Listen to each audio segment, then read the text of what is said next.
નમસ્કાર મિત્રો, ફરી એકવાર સ્વાગત છે આપણી channel web Gujarati news YouTube ચેનલમાં। સાવધાન થઈ જાઓ, આગામી 24 થી 28 કલાક સમગ્ર ગુજરાત માટે ભારે સંકટ લઈને આવી રહ્યા છે।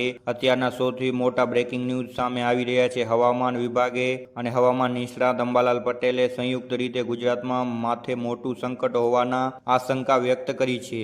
રાજ્યના 1-2 નહીં પરંતુ 11 મોટા જિલ્લાઓ માટે લોહી થીજવી દેનારું રેડ એલર્ટ જાહેર કરી દેવામાં આવ્યું છે। આ જિલ્લાઓમાં આભ ફાટશે તેવો ભયંકર વરસાદ, વાવાઝોડા જેવી ગતિ, પવન અને પૂરની ગંભીર સ્થિતિ સર્જાવાની પૂરી આશંકા છે। જો તમે પણ આ વિસ્તારમાં રહો છો તો આ વિડીયો એક સેકન્ડ તમારા માટે અને તમારા પરિવારની સુરક્ષા માટે ખૂબ જ મહત્વપૂર્ણ બની જાય છે। ક્યાં 11 જિલ્લાઓ, ક્યાં લાઈવ આભ ફાટ્યું અને અંબાલાલ પટેલે શું આગાહી કરી છે, આવો જાણીએ આજના ખાસ અને વિગત સમાચાર। મિત્રો, બંગાળની ખાડીમાં સર્જાયેલી અત્યંત શક્તિશાળી લો પ્રેશર સિસ્ટમ હવે સીધી ગુજરાતના દરિયાકાંઠે અને મધ્ય ભાગ તરફ આગળ વધી રહી છે। ઉપગ્રહના લાઈવ નકશામાં ઘાતક અને કાળજીબાગ વાદળોની ભયાનક એન્ટ્રી થઈ ચૂકી છે। ચાલો સૌથી પહેલા જાણીએ કે કયા 11 જિલ્લાઓમાં વહીવટી તંત્રએ હાઈ એલર્ટ પર મૂકવામાં આવ્યું છે। દક્ષિણ ગુજરાતના 5 જિલ્લા સુરત, નવસારી, વલસાડ, તાપી અને ડાંગ અહીં દરમિયાન ઊંચા મોજા ઉછળી રહ્યા છે અને માછીમારોને દરિયો ન ખેડવાના સૂચના અપાઈ છે।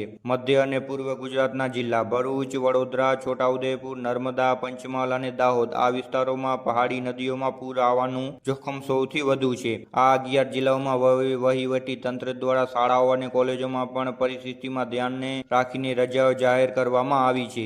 નીચાણવાળા વિસ્તારોમાંથી લોકોને સુરક્ષિત સ્થળે ખસેડવાની કામગીરી પણ શરૂ કરી દેવામાં આવી છે। હવે વાત કરીએ ગુજરાતના ખેડૂતોના હૃદય સમાન અને જેમની આગાહી ક્યારે ખોટી નથી પડતી તેવા આદરણીય હવામાન નિષ્ણાત અંબાલાલ પટેલની આગાહી। અંબાલાલ પટેલે ચોંકાવનારો દાવો કર્યો છે કે જુલાઈ મહિનામાં ગુજરાતને ધમરોળી નાખશે મેઘરાજા, આભ ફાટવાની સ્થિતિ સર્જાશે। દક્ષિણ ગુજરાતના અને મધ્ય ગુજરાતના કેટલાક તાલુકાઓમાં માત્ર 3 થી 4 કલાકમાં 10 થી 12 ઇંચ વરસાદ ખાબકી ચૂક્યો છે અને દેશી ભાષામાં મેઘતાંડવ કહેવામાં આવે છે। નદીઓમાં પૂર આવી જશે। નર્મદા, તાપી, મહી અને વિશ્વમી મોટી નદીઓમાં પાણીની આવક ભયાનક સપાટીએ પહોંચી શકે છે। ડેમો દરવાજા ગમે ત્યારે ખોલવા પડી શકે છે। અંબાલાલ કાકાએ ખાસ ચેતવણી આપી છે કે આ વરસાદ સામાન્ય નહીં હોય, આમાં વીજળીના કડાકા એટલે ભયાનક હશે કે પશુધન અને ખુલ્લામાં રહેતા લોકોને ખાસ સાવધાન રહેવા સંકેત આપ્યા છે। ગ્રાઉન્ડ ઝીરો પરથી મળતી માહિતી મુજબ વડોદરા અને સુરતના કેટલાક નીચાણવાળા વિસ્તારોમાં અને સોસાયટીઓમાં અત્યારથી જ પાણી ઘરોમાં ભરાઈ ગયા છે। એનડીઆરએફની ટીમો તૈનાત કરી દેવામાં આવી છે।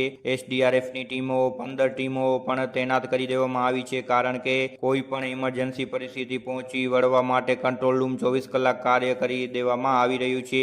ભારે વરસાદના કારણે બહુ નુકસાન થઈ ચૂક્યું છે। અમદાવાદ જેવી સિટીઓમાં, વલસાડ, રાજકોટ જેવી સિટીઓમાં હવામાન વિભાગે ટૂંક ગાળાની આગાહીમાં જણાવ્યું કે આગામી 3 કલાક અમદાવાદ અને આણંદ અને ખેડામાં પણ ભારે પવન સાથે વરસાદ તૂટી શકે છે, તેથી બિનજરૂરી મુસાફરી ટાળવા નમ્ર વિનંતી। તો મિત્રો, પરિસ્થિતિ ખરેખર ચિંતાજનક છે, પણ આપણે ગભરાવાની જરૂર નથી, સાવચેત રહેવાની જરૂર છે। અને તમે ગુજરાતના કયા જિલ્લામાંથી આ વિડીયો જોઈ રહ્યા છો અને તમારા ત્યાં વાતાવરણ કેવું છે, વરસાદ ચાલુ છે કે વાદળ છાયું છે, અને નીચે કોમેન્ટ બોક્સમાં જરૂર જણાવજો કે મિત્રો તમને લાઈવ અપડેટ મળતી રહે। તો મિત્રો, આ હતી વરસાદની આગાહી। આપણા માટે હજી પણ વરસાદ ભૂકા કાઢી શકે છે આગામીના દિવસોમાં। ઉપર આપણે જણાવ્યા અનુસાર તમને 11 જિલ્લાઓના નામ જણાવ્યા, એમાં ખાસ ધ્યાન રાખજો તે જિલ્લાઓમાં વરસાદ ભૂકા કાઢશે, મેઘરાજા ધમરોળી નાખશે।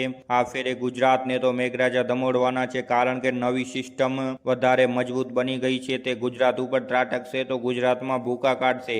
રાજકોટ, મોરબી, વલસાડ આવા જિલ્લાઓમાં તો હમણાંથી નીચાણવાળા વિસ્તારોમાં પાણી ભરાઈ ગયા છે, પૂર જેવી સ્થિતિ સર્જાઈ ગઈ છે અને માણસો ખૂબ જ હેરાનગતિનો સામનો કરી રહ્યા છે। તો ઘણા જિલ્લાઓમાં હજી પણ વરસાદ નથી આવ્યો, જ્યાં આવ્યો છે ત્યાં બહુ આવ્યો છે, નથી આવ્યો ત્યાં સમૂડો નથી આવ્યો। એટલા માટે આગામીના દિવસોમાં સાવધાન રહેજો, સુરક્ષિત રહેજો, કારણ કે મેઘરાજા ક્યારે પણ પોતાની બેટિંગ કરી શકે છે અને ગુજરાતને ધમરોળી શકે છે। આગામીના દિવસોમાં વાદળછાયું વાતાવરણ રહેશે અને મેઘરાજા ભૂકા કાઢશે। ફરી એકવાર તમને જણાવી દઉં કે આગામી કયા જિલ્લાઓમાં આગાહી કરવામાં આવી છે। ગુજરાતના કયા જિલ્લાઓ, 11 જિલ્લાઓને લિસ્ટ તૈયાર કરવામાં આવી છે। દક્ષિણ ગુજરાતના 5 જિલ્લા છે મિત્રો, એની વાત કરી દઈએ ફરીથી: સુરત, નવસારી, વલસાડ, તાપી અને ડાંગ। આ જિલ્લાઓમાં વરસાદ ભૂકા કાઢી શકે છે, એટલા માટે સાવધાન રહેજો અને સતર્ક રહેજો। મધ્ય અને પૂર્વ ગુજરાતના જિલ્લાઓની વાત કરીએ તો ભરૂચ, વડોદરા, છોટાઉદેપુર, નર્મદા, પંચમહાલ, દાહોદ આ વિસ્તારોમાં પણ ભૂકા કાઢી શકે છે મેઘરાજા। આગામી દિવસો બહુ જ